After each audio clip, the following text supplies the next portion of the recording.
အပြည့်လို့လေစိတ်တဲ့နေရာမှာရှစ်ပလင်တည်ခွင့်မရှိဘူးဘုရားကြီးတတ်မှတ်ထားတဲ့နေရာမှာရှစ်ပလင်တည်ရတယ်ဆိုတဲ့သဘောဖြစ်တယ်အပြည့်ကျေးဇူးတော်အပြည့်ယနေ့မှာအခင်ယေရှုကခုနကျမ်းစာထဲမှာလည်းပြောတယ်ဘုရားခင်ကိုရောက်ရှိတဲ့နေရာတိုင်းမှာပါလေကိုယ်ွယ်လို့ရမယ့်အချိန်ဟာရောက်လာတော့မယ်ယခုပင်ရောက်ပြီလို့ပြောတယ်ဒီနေ့ကျွန်တော်ရဲ့တက်တာမှာကျွန်တော်ခင်မှာတော့ဘုရားရှင်ကိုကျွန်တော်ကြိုက်တဲ့နေရာမှာကိုယ်ွယ်ခွင့်ရတယ်နော်ဆိုတော့ကျွန်တော်ယာကုပ်ကြီးဆိုအင်အားကြီးထွက်ပြေးပြီးတော့နော်တွေ့တဲ့အခါမှာဒီဘတ်တာရောက်တဲ့အခါမှာဗေဒနာရောက်တဲ့အခါမှာဘုရားရှင်သူ့ရဲ့အိမ်မက်ရှူပါရင်ပေးတယ်အဲဒီဘယ်နဲ့မိုးလေးတော့အဲ့ဒါမှာအတိတ်တပြုတဲ့စီကောင်းတော့ဒီနေရာကတန်ရှင်သောမြေဖြစ်တဲ့ဘုရားခင်ခြေဝတ်တဲ့နေရာဘုရားခင်ကောင်းကင်ဘုံဖြစ်တယ်ဆိုပြီးတော့ဘုရားခင်ဆိုရစ်မှုဆိုတယ်ဆိုတွေ့ရတယ်ဆိုတော့တန်ရှင်သောမြေတန်ရှင်သောနေရာဆိုတာကလည်းအဲ့ဒီယာကုပ်အိမ်မက်မက်တဲ့နေရာလေးပဲမဟုတ်ဘူးနော်ဘုရားခင်စီးကြွလာတဲ့နေရာတိုင်းကတန်ရှင်သောနေရာတန်ရှင်သောမြေဖြစ်တယ်ဟာလေလုယာအာမင်အဲ့ဒီဘုရားရှင်ကိုကျွန်တော်နေရာကမှာကိုယ်ွယ်ခွင့်ရတယ်တန်ရှင်သောဝိညာဉ်တော်အားဖြင့်နော်ကျွန်တော်ကျဲတဲ့နေရာမှာနော်လမ်းသွားရင်လည်းကိုယ်ွယ်လို့ရတယ်နော်အလုံးလုံးနေနေလည်းဘုရားရှင်ကိုကျွန်တော်ကိုယ်ွယ်ခွင့်ဘုရားရှင်ကပေးထားတယ်မတ်တဲထဲမှာပါလာတယ်လေအကျဉ်သူနှစ်ဦးသုံးဦးတို့ဒီနာဤနာမ၌နော်စီဝေတော့အလေသူတို့အလေမှာငါရှိမယ်နော်ဘုရားရဲ့နာမနဲ့ဒါပေမဲ့ဘုရားရှင်ကတော့ပြောတယ်လေဒီငါရဲ့နာမနဲ့အတူစီဝေတဲ့နေရာမှာတဲ့ငါအမြဲစိတ်ကြွလာပြီးတော့ကောင်းချီးပေးမယ်လို့ပြောတယ်ဟာလေလုယာအာမင်နံပါတ်3ချက်နေနဲ့25မှာတင်းဒီကြောက်ရှိပလင်ကိုငါအဖို့တီလင်စစ်တော်ကြောက်ကိုမတီးရ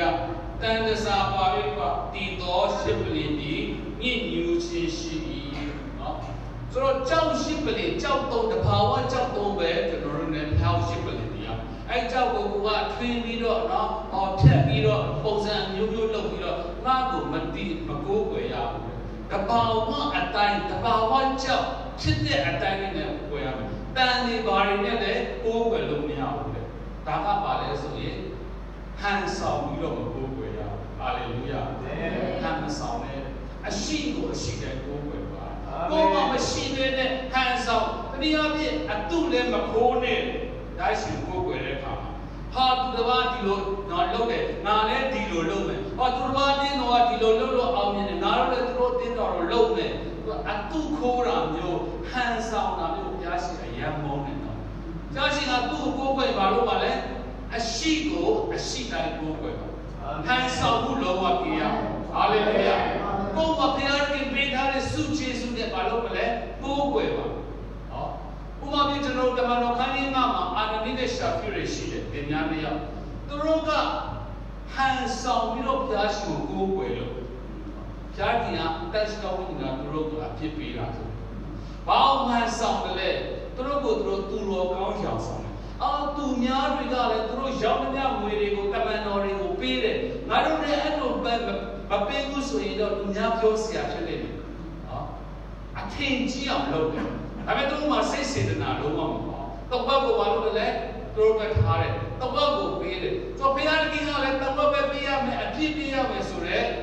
တတ်မှတ်ချက်လည်းမရှိဘူး။ကိုစိတ်စေတနာရှိတယ်လို့ပေးလို့ရတယ်။ဒါပေမဲ့သူတို့ကပါလေဟန်ဆောင်ပြီးပေးတယ်။ဟာသူများတွေလည်းလူတယ်ငါတို့လည်းလူရအောင်။သူများတွေလည်းအကုန်လူတယ်ဆိုတော့ငါတို့လည်းပါပြီးအကုန်လူတယ်လို့ပြောရအောင်။သူတော်ကောင်းအောင်ဆောင်တယ်။ဟန်ဆောင်တယ်။သူများအတုကိုခိုးပြီးတော့လူတဲ့အခါမှာတန်ရှင်းတော်ဝိညာဉ်တော်ကဘုရားကိုအဖြစ်ပေးတယ်။အဲကြောင့်ဘုရားရှင်ကမကြိုက်ဘူးဟန်ဆောင်တာမကြိုက်ဘူး။အရှိကိုအရှိတိုင်းကိုယ်ပဲကိုယ်ရဲ့ပဲဘုရားရှင်ကကျွန်တော်တို့ကိုယနေ့စကားပြောနေတာဖြစ်တယ်။ဟာလေလုယာ။အာမင်။ရှိကိုရှိတိုင်းကိုယ်ပဲပါ။နော်။ကိုယ်မှာဖြစ်တဲ့အတိုင်းနဲ့ကိုယ်ပဲပါ။နော်။နောက်ဆုံးကပါလေနံပါတ်26မှာတင်နိုင်ရှစ်ဆရာကြောင့်မထင်ပေါ်စေခြင်းကရှစ်ပလင်ပေါ်သို့လေကားဖြင့်မတက်ရဟုမိန့်တော်မူ၏နော်။ကျွန်တော်ရှစ်ပလင်ကအကြီးကြီးအမြင့်ဆိုတော့အဲ့ပေါ်တက်ရမယ်ဒါဆိုလေကားတွေလုပ်ရမယ်နော်အဲ့ချိန်မှာပြုတ်ကြတာတွေဟာနေတက်တော့အဝတ်တွေလန့်ပါပါတယ်နော်ရှစ်ဆရာအမှုမဖြစ်ဖို့ရန်အတွက်ဆိုတော့ပြောင်းကိုယ်တဲ့အခါမှာလည်းလုံလုံချုံချုံဝတ်ပါဟာလေလုယာအာမင်။ဘုရားကျွန်တော်ပြောခဲ့ပြီးပြီ။အချို့ fashion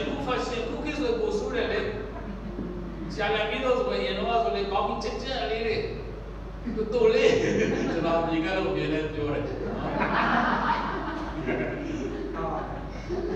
ဟုတ်ပြီလေလေဒီလိုတူချက်ပြီးတော့ဒီလောက်ပြလို့ရှိရဟုတ်တယ်မလား fashion ပဲနော်ဖြစ်ပေါ်ဒီခဏကအချီကြီးလို့နော်ပြစမောရှိသမားတွေတကယ်လူငယ်တွေနော်ပလင်မော်တက်ပြီးဆိုအဲ့လိုမျိုးတွေဝေ့ချင်ကြတယ်အကျိုးတော့အင်္ဂလိပ်ရှိတယ်ကြီးတွေပါလေမသိဘူးနော်ရုရှားမျိုးနဲ့နော်ဒါပဲကိုမိန်းကလေးဆိုပို့ဆိုတယ်မိန်းကလေးကချက်ပေါ်အင်္ဂလိပ်တွေကမသိဘူးနော်ဒီလောက်ထိပဲဘယ်လိုဒီလိုမိုင်းပေါ်ပါတယ်ဆိုတော့ဒီလိုရနော်မပေါ်ဆိုတော့ကျန်းစာပါပြောရတယ်လေဒီနိုင်ဆက်စရာကြောင့်မထင်မပေါ်စိတ်ချင်းကရှစ်ပလင်ပေါ်တို့လေကားဖြင့်မတရားဘူးမိတ်တော်ပြီနော်ဆက်စရာအမှုကျွန်တော်တို့ကခိရှိပြေဖို့တော့မဟုတ်ဘူးခိတော့ဆံရမှာဟုတ်တယ်မလားခိနေနေတော့ဝိစားစီရမယ်ဒါပေမဲ့အရန်ရှိရောက်လို့နာပဲလုံးဝမကောင်းနော်ကျွန်တော်စိုးစိုးပြတဲ့နော်လာတော့လည်းမဟုတ်တော့နော်သူ့နေရာနဲ့သူအုံငွေချတော့နေရဒါပေမဲ့ဘာဖြစ်ရမလဲလုံးလုံးချုံချုံနဲ့ဆိုတော့အချက်ဒီမနဲ့ချက်တွေ့ရမယ်လေလေးချက်တွေ့ရမယ်နော်နံပါတ်1ချက်ကဘုရားသခင်ကစစ်မှန်တော့ကိုယ်ွယ်ခြင်းဒီဘုရားသခင်ကိုပဲပထမနေရာမှာထားခြင်းဖြစ်တယ်နော်ပထမနေရာမှာထားတယ်တခြားအရာတွေအားလုံးကိုဖယ်ပြီးတော့ဘုရားသခင်ကိုပဲအာရုံပြုခြင်းဖြစ်တယ်ဒုတိယချက်ကပါလေဘုရားသခင်ကိုကိုယ်ွယ်ချီးမွမ်းတဲ့နေရာတိုင်းမှာဘုရားရှင်ကတည်တော်ပေးတယ်ပါလေငါကိုယ်တိုင်စင်ကြွပြီးတော့ကောင်းချီးပေးမယ်တော့ချီးမွမ်းခြင်းမှာပါရှိတယ်လေကောင်းချီးမင်္ဂလာရှိတယ်ကျွန်တော်ဒီကျမ်းစာထဲမှာဆိုကောင်းချီးမင်္ဂလာ၃မျိုးတောင်တွေ့ရတယ်နံပါတ်1ကောင်းချီးမင်္ဂလာကဘုရားရှင်ဘုန်းကိုထင်ရှားစေတဲ့အရာဖြစ်တယ်ယေရီခေါမြို့ကိုတော့ဘုရားခင်ကယောရှုအပါဝင်ကြလူမျိုးတိုက်ခိုက်တဲ့အခါမှာတိမ်ပိုက်တဲ့အခါမှာဘုရားရှင်ကပြောတယ်လေအဲ့ဒီယေရီခေါမြို့ကငါဥစ္စာဖြစ်တယ်လေယာဥစ္စာမှန်တယ်များကိုဘုရားသခင်ရဲ့ဘန္တာတော်တိုက်ထဲကိုထည့်ရကိုယ့်အဖို့မယူရဘူးလို့ပြောယေရီခေါမြို့ကိုဣသလူဘလို့တိမ်ပိုက်တယ်လေအော်ဟစ်ပြီးတော့ကျွေးကြော်ပြီးတော့ဘုရားနာမကိုကောင်းချီးပြီးတော့တိမ်ပိုက်တာဖြစ်တယ်ဟာလေလုယာဒီအပြင် praise and worship နဲ့သူတို့ယေရီခေါမြို့ကိုပြတယ်အဲ့ဒီယေရီခေါမြို့ရတဲ့အခါမှာရှိတဲ့မြလက်ရဥစ္စာကကိုယ့်အဖို့မတော်ရမယ်နဲ့ဘုရားသခင်ကိုပေးလို့ရအဲကြောင့်ချီးမွမ်းကိုယ်ဝယ်ခြင်းမှာနံပါတ်1ဘုဒ္ဓဘုံကိုထင်ရှားစေတယ်ဘုရားဘုံကိုထင်ရှားစေတယ်ဘုရားကောင်းကြီးဖြစ်စေတယ်ဘုရားရဲ့နိုင်ငံတော်ကောင်းကြီးမင်္ဂလာဖြစ်စေတယ်ဟာလေလုယာအာမင်အမန်ဒီချက်မှာချီးမွမ်းကိုယ်ဝယ်ခြင်းကတပါးသူအတွက်ကောင်းကြီးဖြစ်ပြန်တယ်နံပါတ်တော်ထဲမှာပေါ်လူနဲ့တိလာထောင်ကြတယ်နော်ထောင်ကြတဲ့ရဲပုခံရတယ်သွေးအလင်းလေးနဲ့နော်နာကျင်ခြင်းနဲ့ခံရတယ်ဒါပေမဲ့သူတို့ဒီကောင်းများမှာပြောက်ချီးမွမ်းတဲ့စာနဲ့တခြင်းတွေဆိုတဲ့ဓမ္မတခြင်းတွေဆိုတဲ့ဆုတောင်းတဲ့အာမင်သူတို့ကအတန်ကောင်းလို့ဒီမှာနော်ပတ်ဝန်းကျင်လူတွေဘာမှမပြောဘူးနော်ကျွန်တော်တော့အော်ရင်တော့ပတ်ဝန်းကျင်လူတွေလုံးနဲ့နာပိတ်ခါတာရောဆိုတတ်တယ်တဲ့ပေါ်လို့နော်ဆိုတော့အဲ့လိုချီးမွမ်းတဲ့အခါမှာထောင်ကလှုပ်ပြီးတော့တကားတွေအားလုံးပွင့်ထွက်ကုန်တယ်ဟာလေလုယာအာမင်ဒါရှိရဲ့တကူတော်ဆင်ကြွလာတယ်ဒါပေမဲ့ပေါ်လူတို့တိကားတို့အပါဝင်ထောင်သားတွေကလည်းကိုယ်အကျိုးမရှာဘူးနော်အဲ့မှာထောင်ဘူးမပြေးလာတယ်ဟာထောင်ကလွင့်ပွင့်ကုန်ပြီးတယောက်မှမရှိတော့ဘူးဟောငါ့ကိုတော့အဖြစ်ပေးတော့မှာပဲသူတို့အဖြစ်ပေးရတယ်ကိုကိုတက်နေတာကောင်းတယ်ဆိုဒါထောင်းလဲဆိုတော့ပေါ်လူတို့ကပြောတယ်ကိုအဖြစ်မလုပ်နဲ့တူးမှမထပ်ပြေးဘူးငါတို့ဒီမှာတယောက်မှမချွေးဒီမှာအားလုံးရှိတယ်လို့ပြောတဲ့အခါမှာထောင်ဘူးပါလို့လေဟာတခင်တို့ဆရာတို့ကဲတင်ချင်းရဖို့ကျွန်တော်ပါလို့ရပါလေဆိုတာဟာလေလုယာအာမင်တခင်ယေရှုယုံကြည်ပါယုံကြည်တဲ့တင်နေ့တင်အိမ်သူအိမ်သားတို့ဒီကဲတင်ချင်းလို့ရောက်နေပြီဆိုတော့ပေါ်လူတွေချီးမွမ်းကိုယ်ဝယ်ခြင်းအပြင်နမိတ်လက္ခဏာဖြစ်ပြီးတော့ထောင်မှုနဲ့သူရဲ့မိသားစုအစိတ်ခံတဲ့အားလုံးကဲတင်ချင်းရသွားတယ်အာမင်ချီးမွမ်းခြင်းအပြင်တပါးလူကောင်းခြင်းခံစားရတယ်တို့ချီးမွမ်းကိုယ်ဝယ်ခြင်းအပြင်တပါးလူများလူတွေ့သွားတယ်ကဲတင်ချင်းရသွားတယ်အပြည့်မြတ်ဆုံးတော့ကောင်းခြင်းဖြစ်တယ်နောက်ဆုံးဘာတွေ့ရတယ်လဲတော့ဘယင်ကြီးတပါးတော့ပါလေတော့စစ်မှုတွေငါးရီတာဆိုတဲ့နော်အဲ့ဒီလက်ထက်မှာနိုင်ငံ9နိုင်ငံလား3နိုင်ငံမဟာမိတ်လက်ပြီးလာတိုက်ကြတယ် အဲ့ဒီမှာသူဘုရားကြီးကိုဆုတောင်းတဲ့အစာရှောင်တဲ့ကဘုရားကြီးကမကြောက်နဲ့စစ်မှုကငါရဲ့တာဖြစ်တယ်ငါရဲ့တောင်းဖြစ်တယ်ဒါကြောင့်မလို့မင်းတို့မစိုးရိမ်နဲ့အဲ့ဒီကြပါလို့လည်းလေဝိတချင်းတယ်တွေကိုရှေ့ဆုံးမှာထားတယ်စစ်တပ်ဝင်တဲ့အချိန်ပြည့်တဲ့အဲ့ဒီချင်းတယ်တွေကိုဘုရားချီးမွမ်းခိုင်းတယ်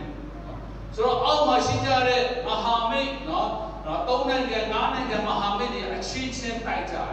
အချင်းချင်းတက်ကြတယ်ဆိုတော့ဣဒလူမျိုးတွေကဓာတ်တော့ထုတ်ဆရာမလို့သူတို့ကအချင်းချင်းတိုက်ပြီးတော့တိတ်ကုန်ကြတယ်အဲ့ချိန်မှာဘုရားပြောတယ်ကဲဣဒလူတွေသူတို့စီမှာသွားပြီးသူတို့ရဲ့အောက်စာပစ္စည်းတွေကိုယ့်အဖို့သိမ်းယူပါဟာလေလုယာကောင်းရက်သွားသိမ်းတာတော့မှမကုန်နိုင်ဘူးတဲ့ချင်းမန်ကိုကဆရာကိုယ့်အတွက်လည်းကောင်းခြင်းမှာဖြစ်နံပါတ်1ဘုရားကြီးဘုံတော်ထင်ရှားနံပါတ်2တပါးသူလည်းကောင်းခြင်းဖြစ်စေတယ်နံပါတ်3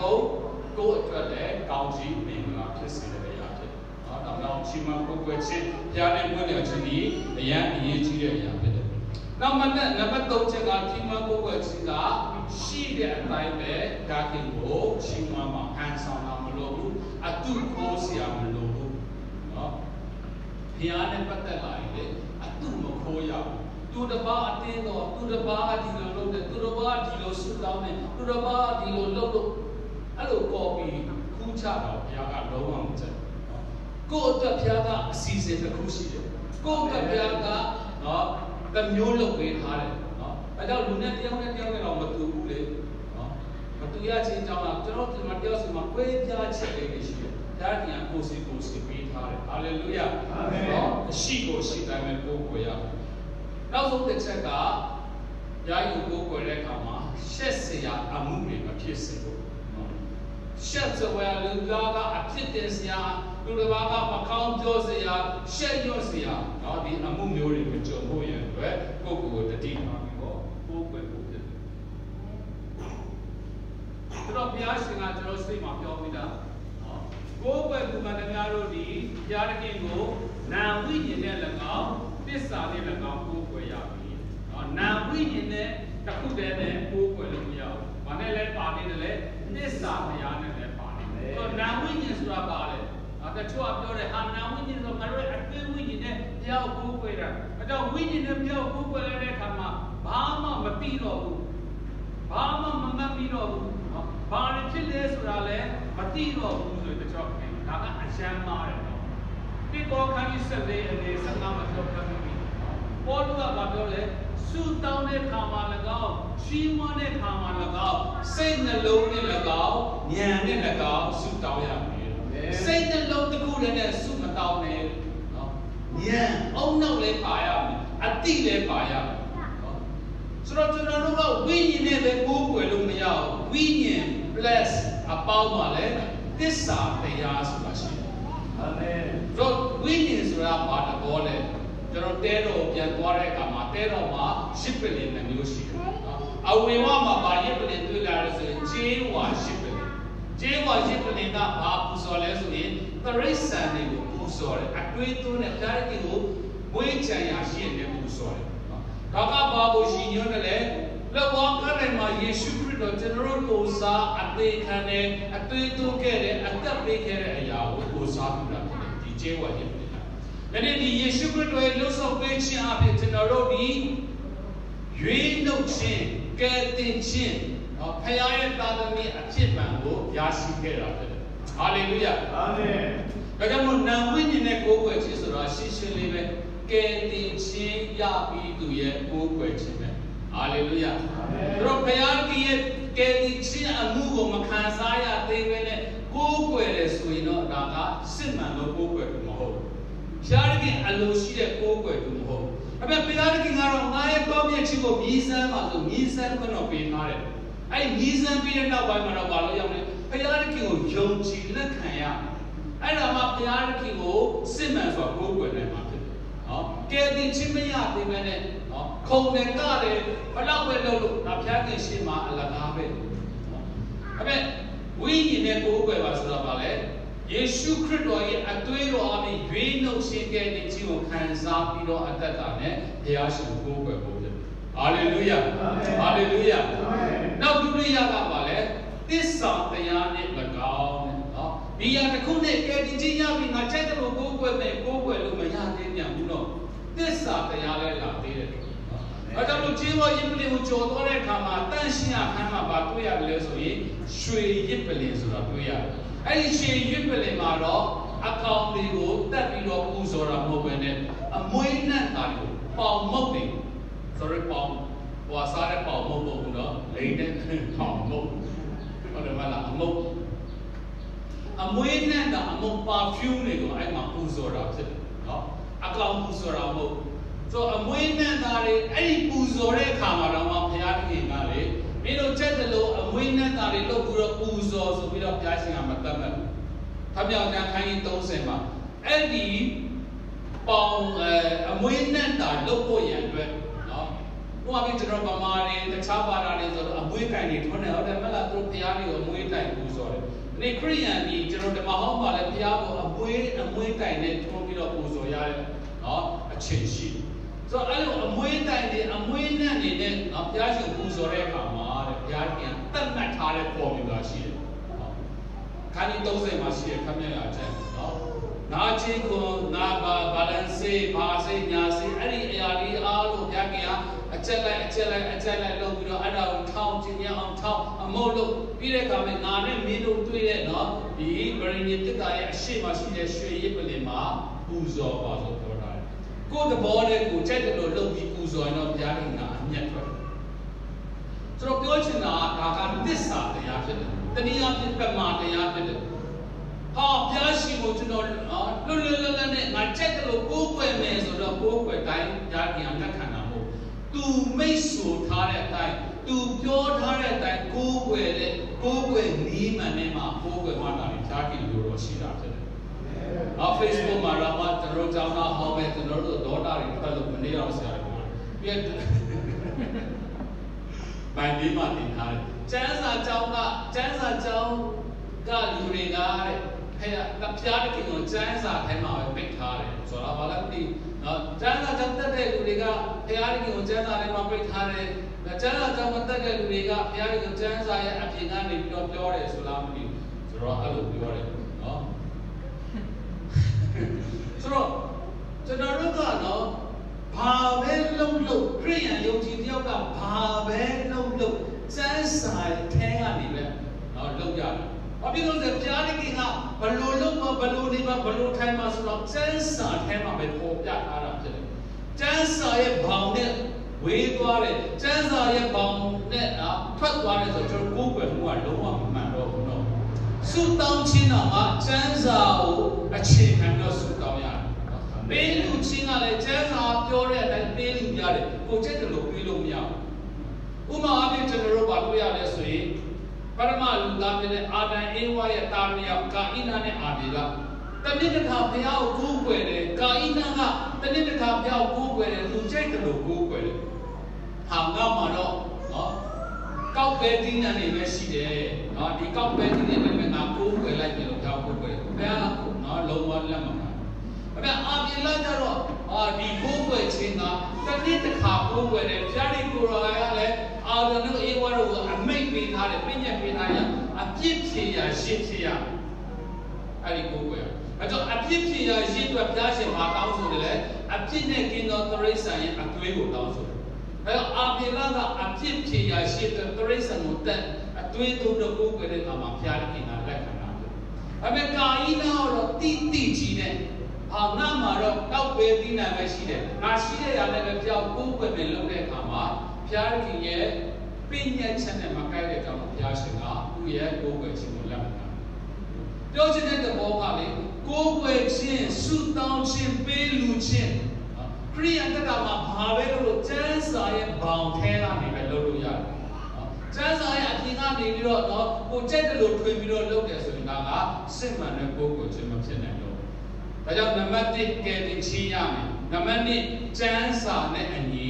ကိုးကွယ်ရမယ်အဲ့လိုကိုးကွယ်ကလူတွေကဒါရင်စစ်မှန်တော့ကိုးကွယ်ဖြစ်တယ်ဘုရားသခင်နှစ်သက်တော့ကိုးကွယ်ဖြစ်တယ်ရောက်စီတိုင်းဘုရားရှင်ကောင်းချီးပေးပါစေအာမင်ဆုံးမတော်ဆရာဆုံး ကျေးဇူးတင်တယ်ဆရာကြီးဒီဝကရှိကောင်းချီးပေးပါစေကျွန်တော်တို့မတထားမှဒီချင်းနဲ့ကိုကပြီးမှနောက်ဆုံးမှာဆရာကြီးရဲ့ benediction နဲ့ဒီနေ့ဆုံးလိုက်